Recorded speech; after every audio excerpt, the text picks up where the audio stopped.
what Shillong needs is an efficient public transport system. Shillong does not need to be classed as a smart city to have these basic requirements. There was, in many cases, not enough citizen consultation. It's cheaper to come from Guwahati to Moyong rather than from Moyong to Shillong. Here comes these smart projects and build a wall and forget about it.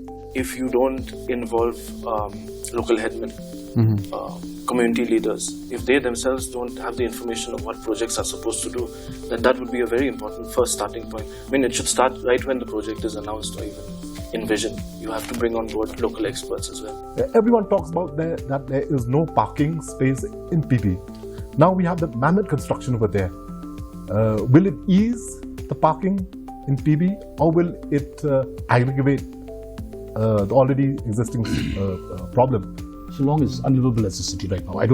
I try not to leave my office. My office is in Mauro. When I say smart city, I feel that that's a city where, you have nice walkways to walk, you have good transportation, and then you have an ease of moving from one place to another and on. And very ironically, it took me 2 hours to come from Samtiat to here, a distance of about 78 kilometers. So I think we are far, far behind.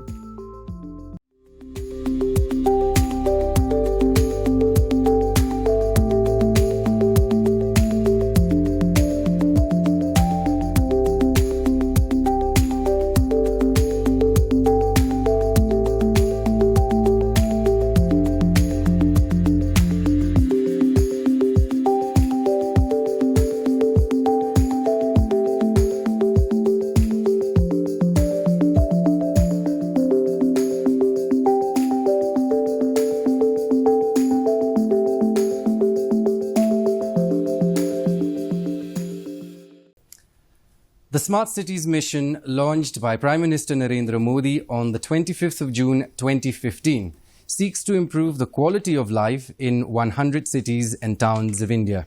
Shillong is lucky enough that it has been qualified and allocated a place in the group of 100 smart cities after a long tryst of competitions and challenges.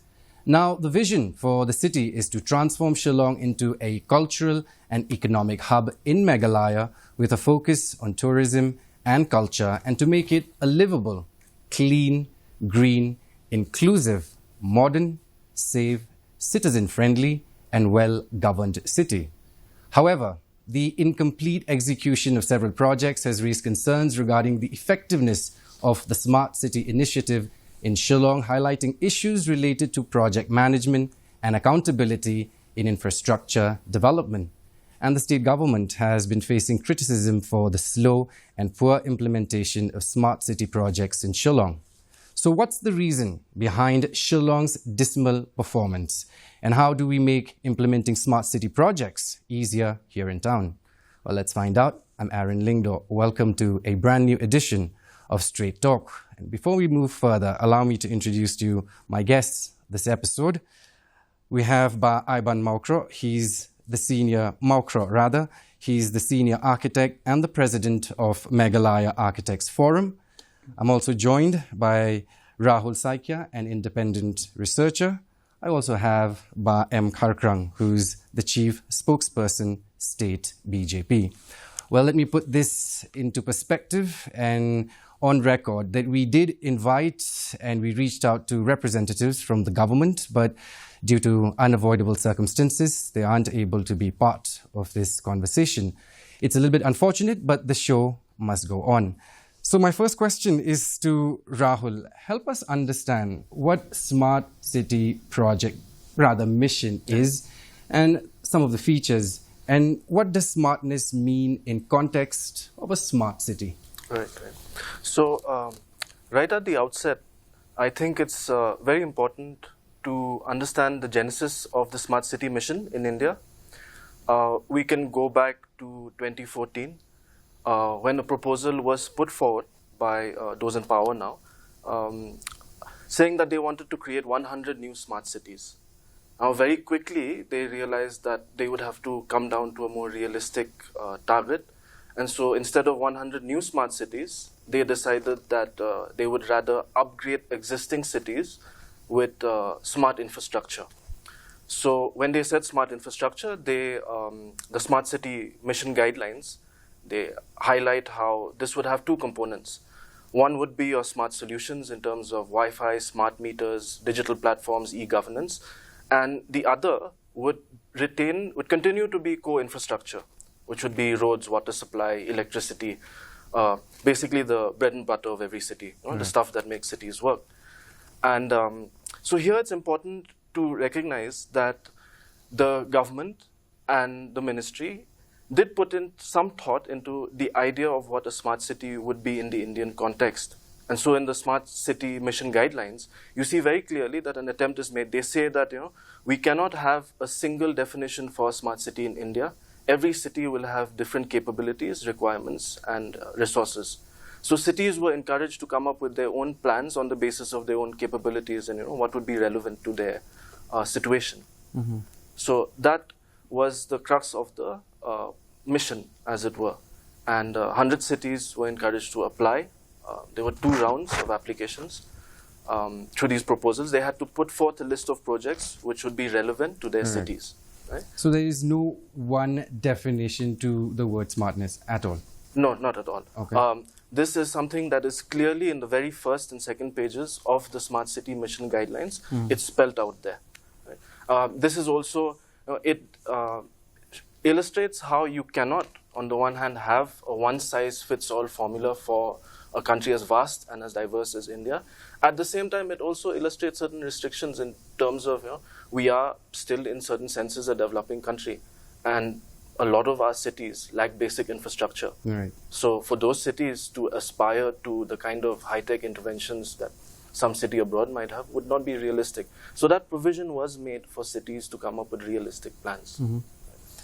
Allow me to read some statistics and figures since there's nobody from the government. So this is straight from the Shillong Smart City Limited website. These are their project status.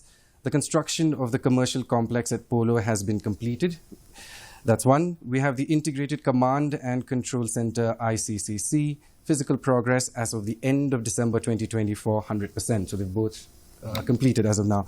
However, on the other hand, redevelopment of municipal market at Laimukra, it stands, the expected date of completion was 31st January 2025. So that means we're lagging behind. So the construction of the 6-kilometer smart roads expected date of completion was 31st December 2024, while the physical progress as of the end of December 2024 is just 27%. So the list goes on. So that means ground reality and the grand vision. So there is a gap. Your thoughts, Bakar Krang? I agree with my fellow panelists. Government of India has asked all the states to come out with their own vision document regarding smart city. And as far as, just going to the website, and when you look at Shillong, the vision document indicates that they want to make Shillong a cultural and economic hub. It should be a livable city. It should be sustainable. And inclusivity, that means all the benefits from whatever infrastructure that has been developed will go to the people of Shillong. And modernization, integrating smart technologies and innovative solutions improve city operations, safety and security, which is very important, and good governance. Looking at all this, you see, the thing, I really don't know when is the deadline for all these smart city to be completed. But looking at the pace that they're going now, and the kind of constructions that is being going around. You see, as a layman, I'll talk from a layman point of view. Okay, when I say smart city, I feel that that's a city where you have nice walkways to walk, you have good transportation, and then you have an ease of moving from one place to another and on. And very ironically, it took me 2 hours to come from Samtia to here, a distance of about 78 kilometers. So I think we are far, far behind. And but we're looking at these mammoth construction that has been going around in Shillong. One of the most mammoth construction that I've seen is in PB, Police Bazaar. Everyone talks about that there is no parking space in PB. Now we have the mammoth construction over there. Will it ease the parking in PB, or will it aggravate the already existing problem? And the thing is, what I'm looking at, we are looking at mammoth constructions, but for the public at large, that they will enjoy the city, have the ease of living. I think that is where I feel that there's an absence of it in whatever vision document, because the vision document and what we see on the ground is quite different. Right. Yeah. So, but Ivan, in your opinion, what is slowing down the progress of the Shillong Smart City projects? I think so. I'll start this conversation with definitions that Rahul has been starting. It is so fortunate that, number one, that the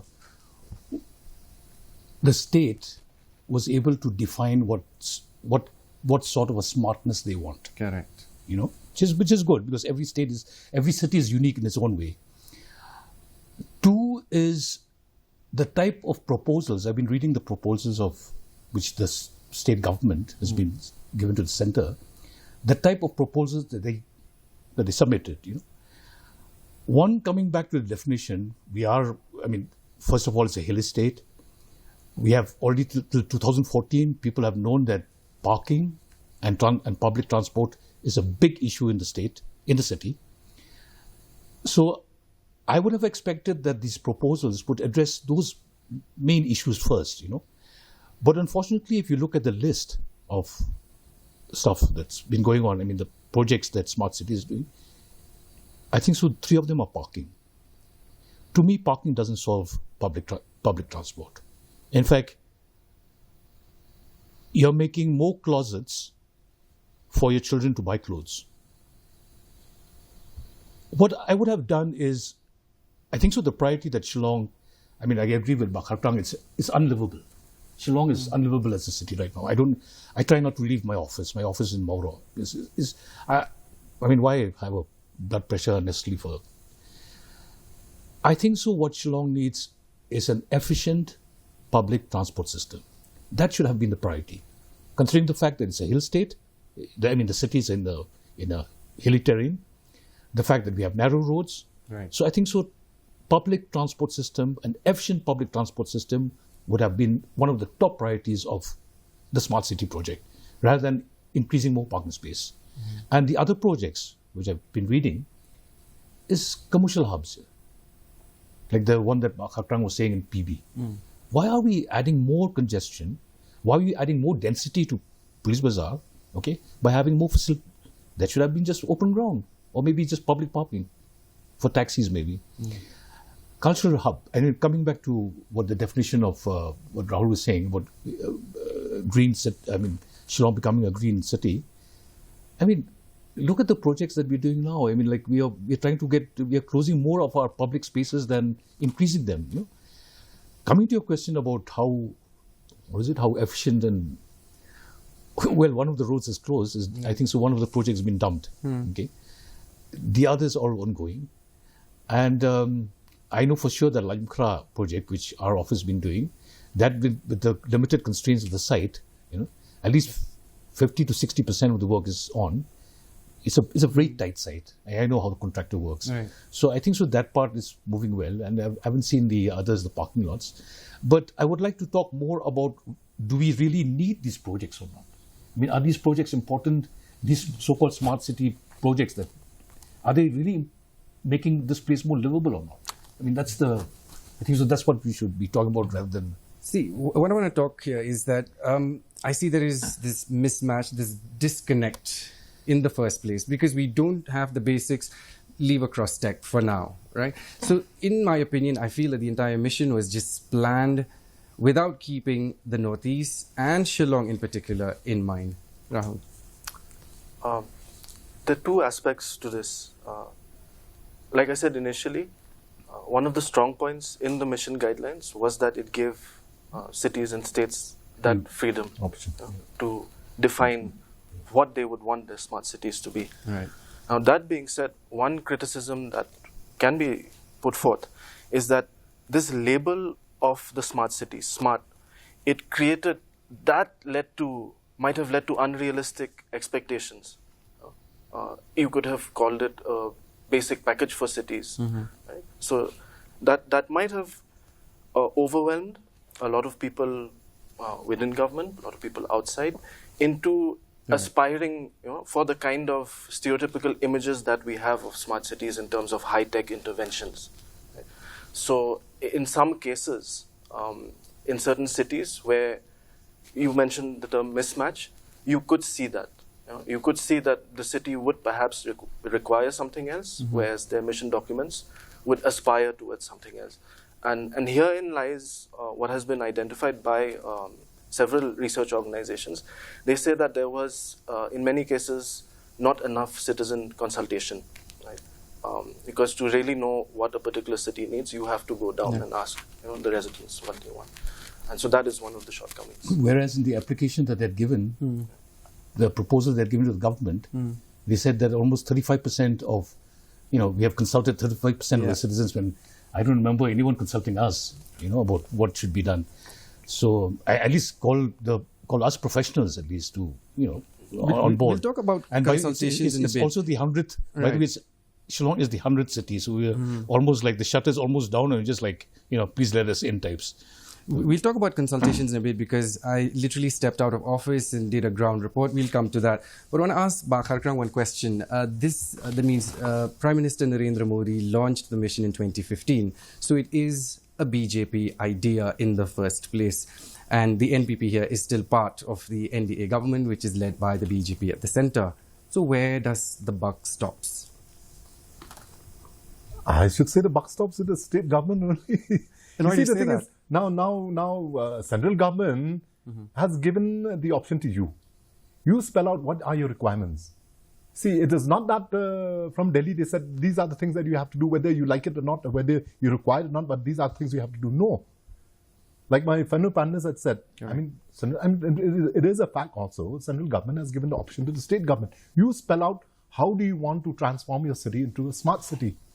See, so now if you have to sit down and talk about this, then do something which the citizens of Shillong can see it on the ground. Now we are talking about smart city. These are very basic things, in fact, Shillong does not need to be classed as a smart city to have these basic requirements. And one of the things that, safe drinking water. Now, safe drinking water, it's a basic need of the citizens. Now, you don't need yourself to be classed as a smart city to have that. Similarly, all these other things also. So what I'm trying to say is it's not the central government. The buck does not stop with the state government. It stops with the state government because they have given you the liberty to spell out your requirements. All right. So before we go to the ground report, I just want to tell the producers to be ready with the report. What are some of the basic urban necessities that the state government should prioritize to make Shillong a smart city? By Ivan. As I said earlier, I think if you solve the traffic issue, if you have a mass public system, that's one of the main, I think so, that would solve our traffic problems. We wouldn't need parking anymore. When the buses came in, the red buses came in, at that time I had my office in Motpran. I was like, God, this is like God sent, we would, and then someone said that these buses are going to be satellite tracked and blah, blah, blah. I thought this is like the best thing that could happen in Shillong. But sadly, look at the one who, what sort of a contract do you make with the lessee where you gave the buses to them, they run it, the time that when the buses don't work anymore, they dump them in any place. And these are taxpayers' money. They would have solved, that, like the buses of old, where people will still be using them. I remember because they're private buses. Because they were doing well. Yeah, they're doing and well. And Aaron, the red buses, if you have a efficient a control system to control them, to work on them, they would have solved a lot of things. I could just imagine, coming from Jayao, could just imagine that now here comes consultation. You consult with the Dorbashnong, look, at 9:30 every morning, we need a certain space in your locality to park these buses, or at 8 o'clock in the morning for the school kids at 9:30. So the ferry school children at 9:30, the ferry office employees, that would have solved a lot. Second is all this talk about shifting to New Shillong. And then here I saw there's in the Meghalaya Assembly, there's another extension happening. I think so, an efficient mass transport system. shifting most of the government offices to New Shillong, and thirdly, which is another important thing which the government, which I think so as a planner, as an architect, they should really look after, is to have a mass, at least to try out a mass public transport system between Old Shillong and New Shillong. So before you start shifting the offices, at least people know that there's a good bus service that connects Old Shillong and New Shillong. Maybe even try out the railways or the tube.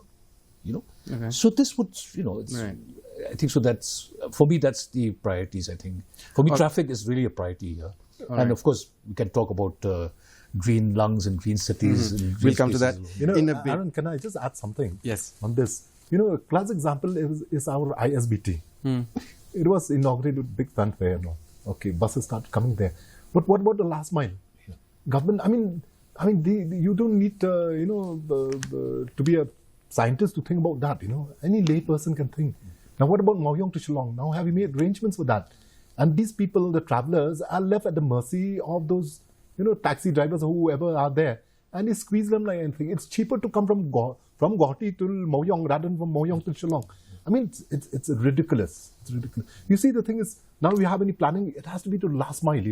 You cannot leave passengers midway and then you fend for yourself after that. This is a classic example of how our planning doesn't work. All right, like I said, we will take a look at this ground report that we did just a couple of days ago, and then we will continue the conversation.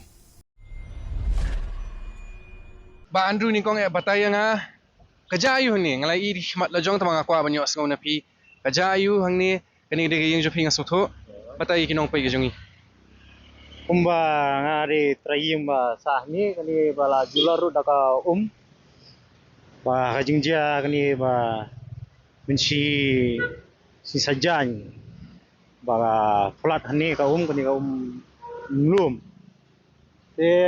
ya kani na do bastang hi ngira adap ong kinong sna baki ong baki de naka bala phara sarkar na kanta ka smart city project te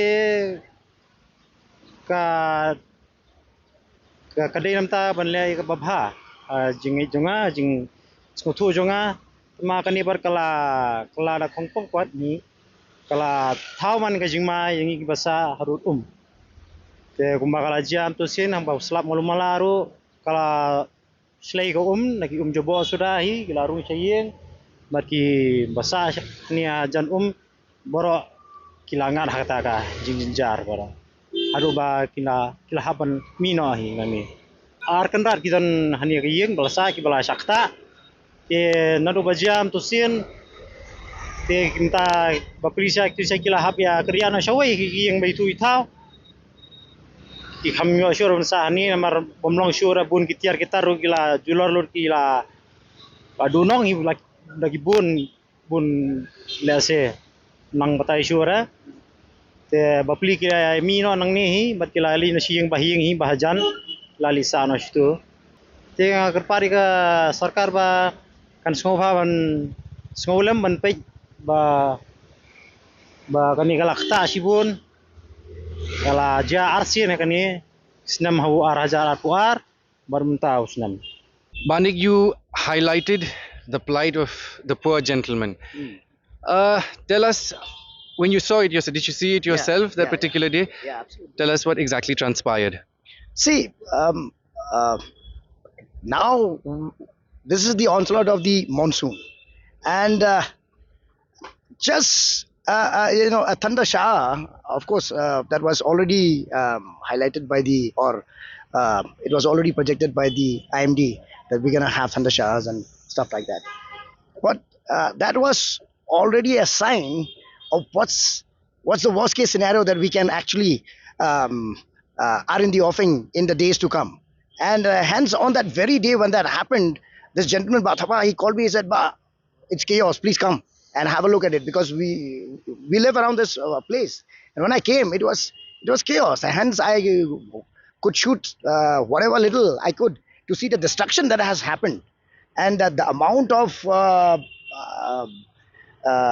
debris that was all around this place was chaotic. Sadly for these families here who have been for so long not facing this chaos of the flash flood, But the way the flash waters had got into their homes, and not just here, as a matter of fact, I got calls from Polo area, where we have the area behind, behind the forest department quarters. That area was totally flooded.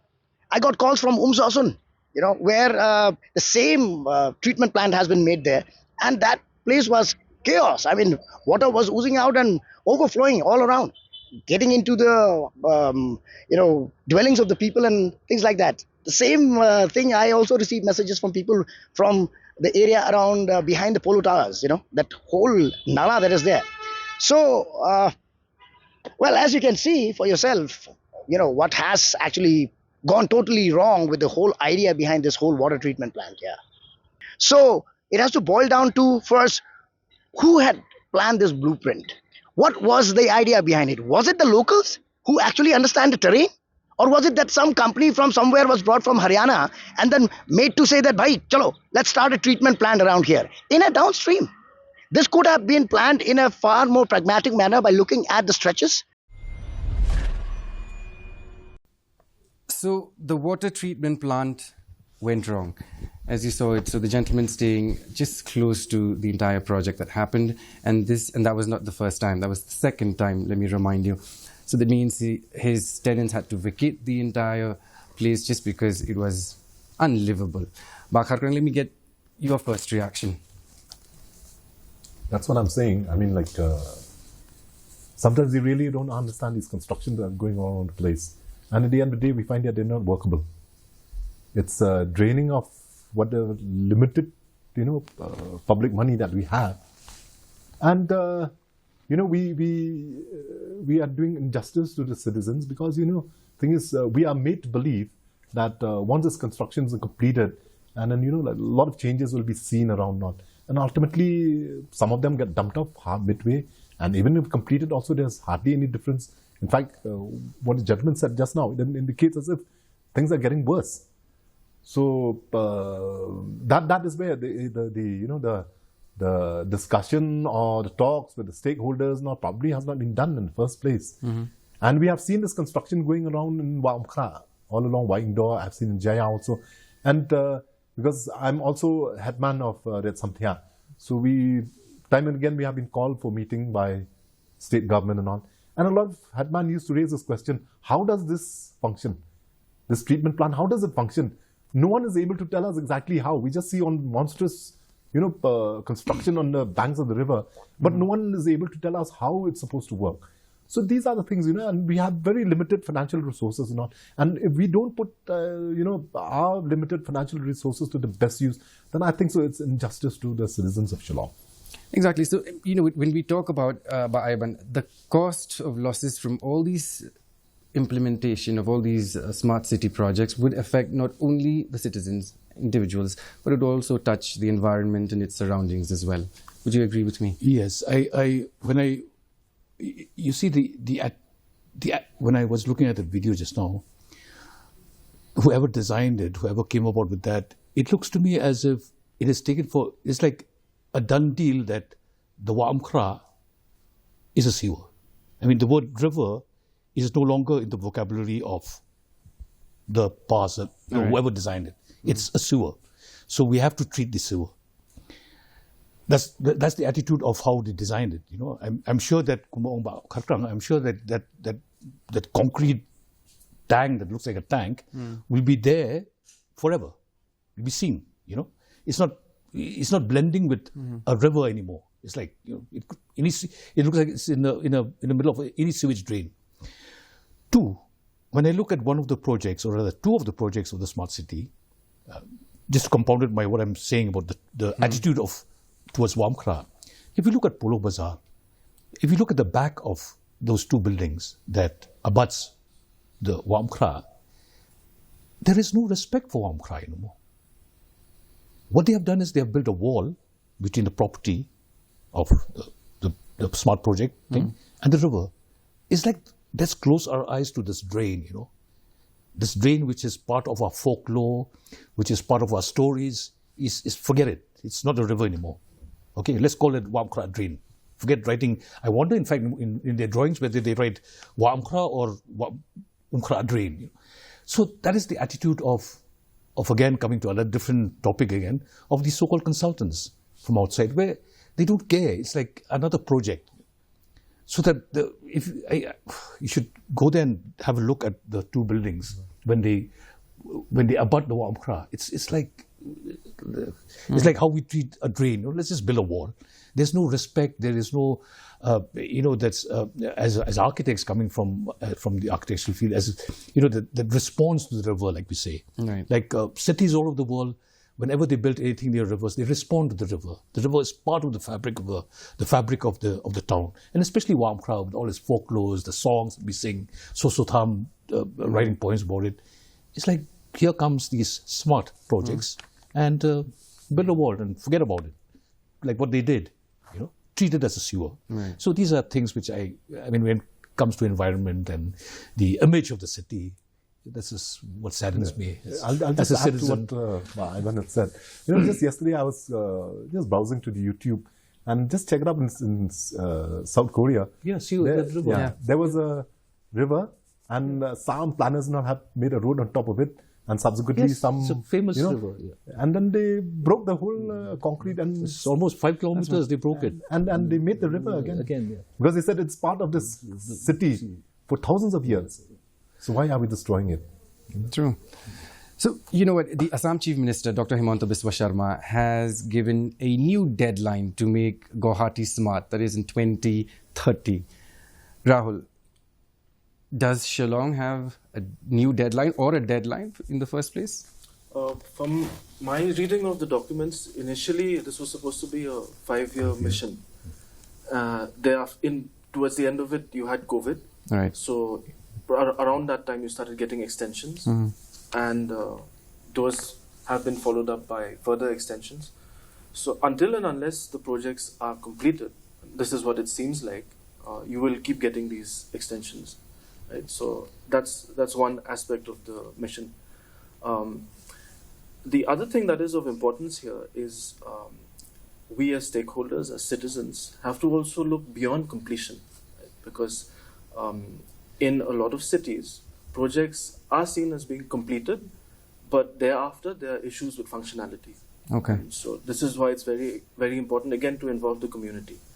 And when you talk about the community on all levels, right? Planning, implementation, and management. So let's say we have another 5 years. Bakharkan, can a city that fumbles with almost every aspect of that transformation create a smart city? Let's say in the next 5 years. Frankly speaking, with the pace that we are going on right now, I'm sorry to say no. Okay. And you see, since you mentioned Assam, I know you see the pace of development that's happening in Guwahati. I mean, you can actually see it. You go a couple of months, you see the kind of development that's taking place. And at times, we are caught in traffic jams and all, but people don't mind because they know, this will take 6 months, and 6 months after that we will be fine. Now, take for example, like 7 Mile.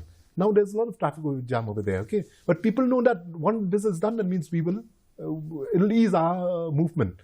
So similarly, if there any project in Shillong, doesn't matter, the citizens will bear the inconveniences, but knowing, now if you don't see anything on the ground, that is where, then you started get disillusioned and saying that, what is this, yeah?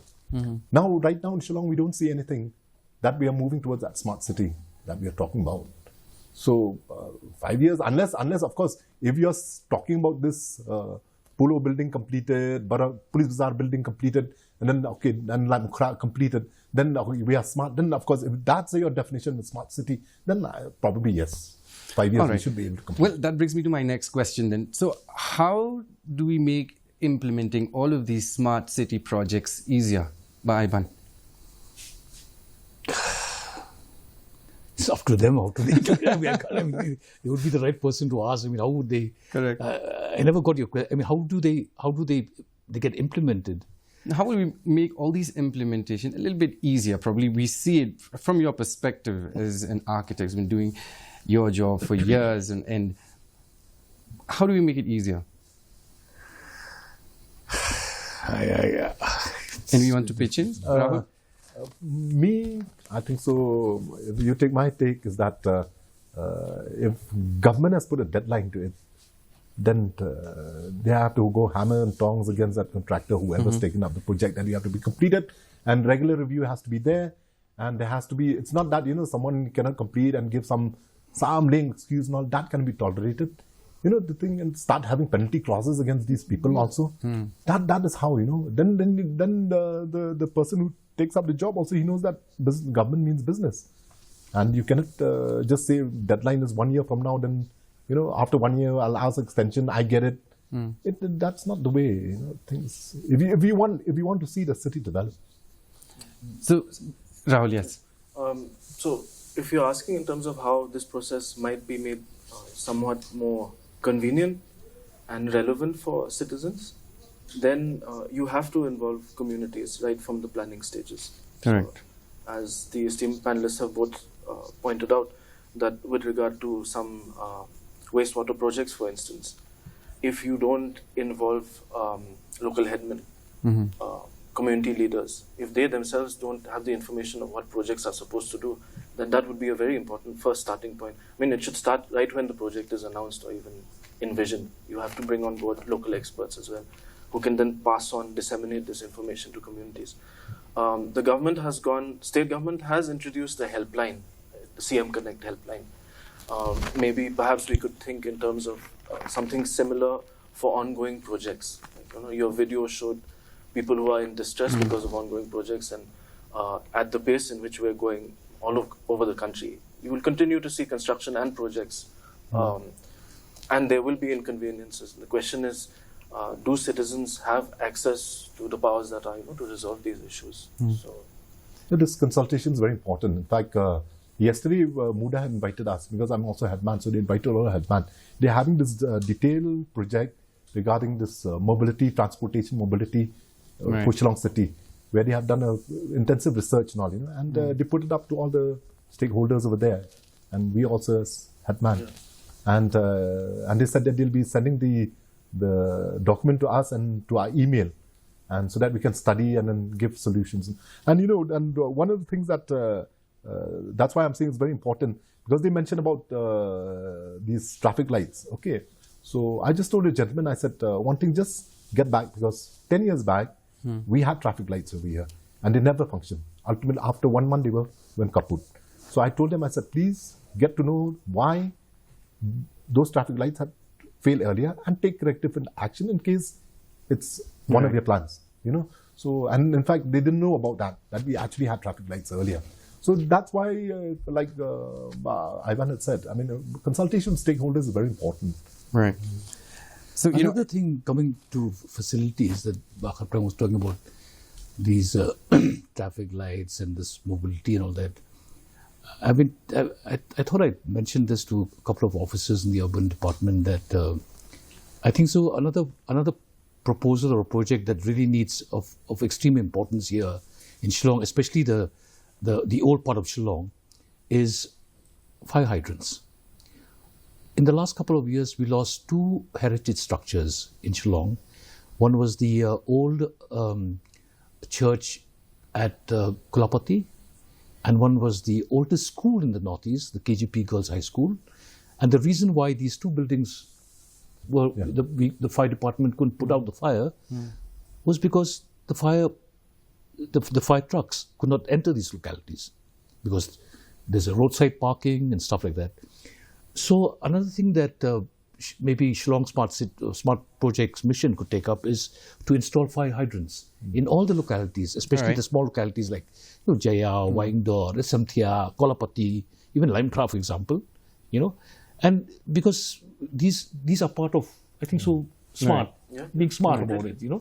So yeah, this is just food for thought. All right, we're running very short of time, but I'll give all of you 20 seconds. I know it is very less.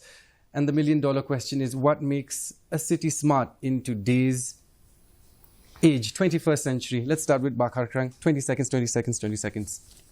What makes a city, for me, I mean, if the citizens are happy with the city, they feel that it's a livable city, I think so that is, that is where smart city comes in. Because ultimately, what makes a city livable are the facilities available within that city? That is what makes living in that city pleasant.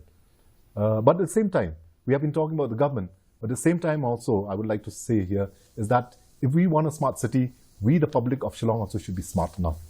See, the thing is, it's sad to say that, of course, I would compliment Shillong Municipality Board. They have been doing commendable work. I've seen the way they're working, how they try to clean up. But citizens of Shillong are not taking it. So ultimately, if you want a smart city, then you yourself should be prepared for that smart city and be civic enough and be smart enough also. Fair enough. Rahul? I think for any smart city, collaboration is vital, because that is perhaps the only way in which you bring out the smartness of different stakeholders. And so we have to perhaps move beyond confrontation and opposition between, let's say, government and citizens, between private sector and public. Everyone has something to offer, especially residents and communities who have lived in that particular area for the longest time. So if we can bring everyone on board, then that can be a starting point for whatever kind of smart city we like to envision for ourselves. All right. Ivan? I think so. A smart city is a city that listens to people, to its citizens, that listens to the pulse of the citizens. When citizens as stakeholders, when they think that they need a green space in the city, when citizens want to have a place where they could take their walks on the pavements without having been disturbed by vendors. Right. I think so. Being smart here is also, for me, I agree with both my fellow panelists or whatever they said, but adding to what they said, which I also agree, is to listen to its citizens, to have an ear at least for them, which is like, because after all, at the end of the day, it's the citizens that make up the city and not the powers that be. I mean, that's my little 5% bit. All right. Well, a proper plan should be adopted by the government to minimize the cost of losses arising from the implementation of smart city projects, not only to the citizens, but to the environment and its surroundings. And the one factor that would make the biggest difference to the success of smart city programs, in my opinion, is not just technology or funding, but visionary leadership. After all, a city can only be smart when all of us work together, not only to make it a smart city, but a great city. A big shout out to all my guests here in the studio, Pak Harakrang, Rahul, and Pak Ivan. Thank you so much for your time. And to all of you watching us at home, I'm Aaron Lingdo. Until our next episode, goodbye.